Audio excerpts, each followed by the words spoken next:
जिस तरह इंसान मृत्यु को नहीं टाल सकता, उसी तरह दुनिया की कोई भी ताकत इजराइल और ईरान की वॉर को नहीं टाल सकते।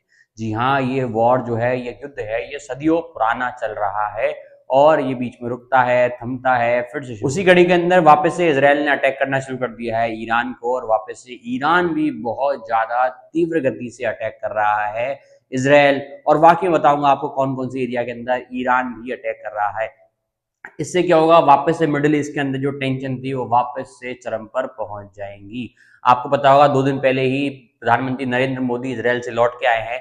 उसके बाद ये बहुत बड़ा जो है इशू होना शुरू हो गया, बहुत बड़ी ये जो है वॉर कॉन्फ्लिक्ट शुरू हो गई। उसके अलावा एक और वॉर चल रही है, उसके बारे में मैं आपको बताऊंगा कि कौन सी वॉर एक और चल रही है। उससे पहले देखते हैं कि आर्टिकल है यूएस इजराइल अटैक्स ईरान।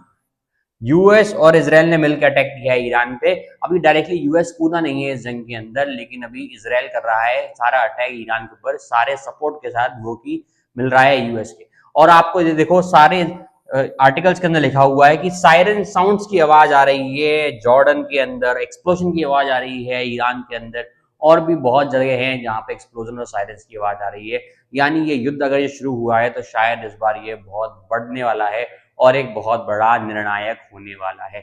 शायद अगर इसके अंदर यूएस भी कूद गया तो ये हो सकता है बहुत ही घातक। हो सकता है ईरान के पास भी कुछ ऐसी चीजें छुपी हो जिसकी वजह से वो युद्ध कर रहा हो। और बहुत सारी, आप देखोगे कि बहुत सारे उसके आर्टिकल्स हैं, बहुत सारे न्यूज के आर्टिकल्स हैं जिसके ऊपर बताया गया है कि इसराइल ने ईरान के ऊपर वॉर कर दी है और ईरान ने भी रिटेलिएट किया।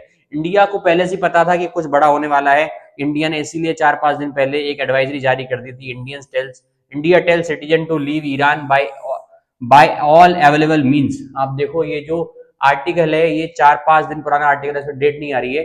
ये 4-5 दिन पुराना आर्टिकल है जब इंडिया ने एक बहुत बड़ा नोटिफिकेशन जारी किया था, बोला था फटाफट से ईरान को छोड़ो, किसी भी तरह से ईरान को छोड़ो, फटाफट से ईरान को छोड़ो।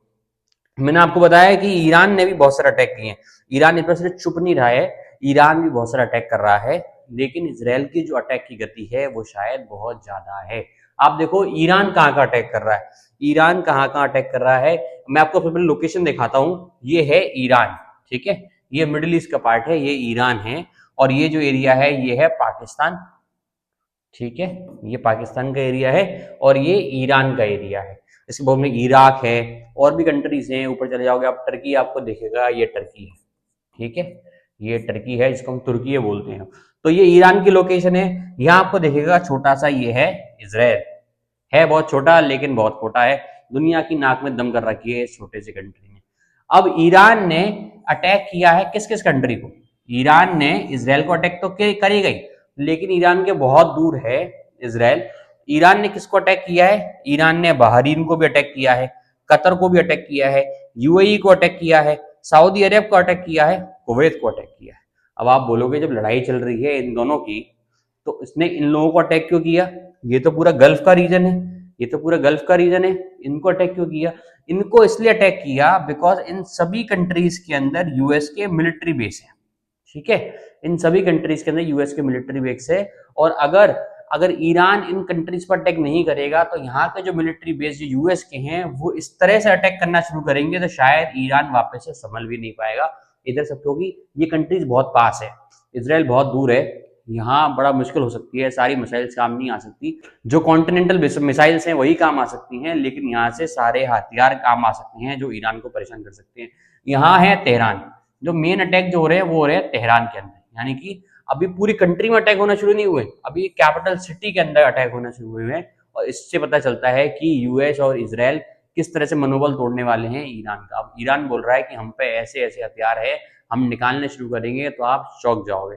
इसी बेसिस पे इसने बहुत सारा अटैक करना शुरू किए, लेकिन ये लड़ाई बहुत लंबी चलने वाली है। इसके अलावा एक और लड़ाई चल रही है पूरे इंडिया, पूरे दुनिया में, जो है अफगानिस्तान, और ये है पाकिस्तान, ठीक है। पाकिस्तान ने अफगानिस्तान पर अटैक कर रहा है। अफगानिस्तान के अंदर कौन है इस समय? वो है तालिबान, वो है तालिबान है अफगानिस्तान के अंदर। पाकिस्तान ने अफगानिस्तान पर अटैक कर रहा है, और क्यों अटैक कर रहा है? कोई रीजन है इसके पीछे, ऐसी अटैक नहीं की है। पाकिस्तान तो बोल रहा है कि सब आतंकवादी वहां से आ रहे हैं, तालिबान के लोग आ रहे हैं, मुजाहिद आ रहे हैं यहाँ पर, लेकिन ये रीजन नहीं है। इसके पीछे रीजन है, यहाँ पर एक अफगानिस्तान के अंदर बहुत ही, पाकिस्तान के बहुत ही करीब और काबुल के बहुत ही करीब एक यूएस का मिलिट्री बेस है, जो उसमें तालिबान के अंडर है। यूएस चाहता है अपना मिलिट्री बेस वापस लेना, इसलिए उसने पाकिस्तान को टुकड़े डाले हैं कि जाओ मेरे बिहाफ पे अफगानिस्तान से लड़ो और बागराम एयरबेस को कैप्चर करो। जैसे ही अफगानिस्तान का बागराम एयरबेस आ जाएगा यूएस के अंडर, आप समझो किस तरह से इस समय चल रही है पॉलिटिक्स। जैसे ये आ गया बागराम बागराम का एयरबेस जैसे ही यूएस के अंडर आ गया, अब आप समझो, इधर से नीचे से यूएस ने घेर लिया ईरान को, इधर बगल से यूएस ने घेर लिया ईरान को, ठीक है, इधर साइड से ईरान इसने घेर लिया ईरान को। तो यानी अब ईरान के पास बहुत अच्छा मौका बचेगा नहीं बचने के लिए, और ईरान के अंदर बहुत जल्दी आपको एक सत्ता परिवर्तन होते दिख सकता है। यहाँ के जो प्रेसिडेंट है अयतुल्ला खमेनी, उनके जो चेयर है उसमें बदलाव हो सकता है, और एक यूएस फेवरेबल एक पार्टी हो सकता है यहाँ राज करना शुरू कर दे, और जिसके बाद ही सारी टेंशन खत्म हो सकती है। अब देखेंगे कि आगे क्या होता है। ये बहरहाल ये सारा मसला होता क्यों है, उसके पीछे रीजन एक ये है, क्योंकि ईरान चाहता है अपने न्यूक्लियर मिसाइल्स बनाना, न्यूक्लियर बॉम्ब बनाना चाहता है। इसराइल को लगता है कि जैसे ही अगर ईरान ने न्यूक्लियर बॉम्ब बना लिए, ये सबसे पहले मुझे उड़ाएगा। तो ये जो इसराइल करता है वो प्रिवेंटिव स्ट्राइक करता है। क्या करता है? प्रिवेंटिव स्ट्राइक करता है ईरान के ऊपर, ताकि ईरान न्यूक्लियर बॉम्ब न बना ले और इसराइल को न उड़ा दे। अब देखना हो क्या होता है, लेकिन आप मेरे चैनल को सब्सक्राइब कर लेना। दुनिया के अंदर कोई बड़ी खबर होगी वो हमारे चैनल पे आपको जरूर मिलेगी, तो आपको लेटेस्ट अपडेट्स मिलते रहेंगे करंट अफेयर्स के। तो do subscribe our channel and like our video.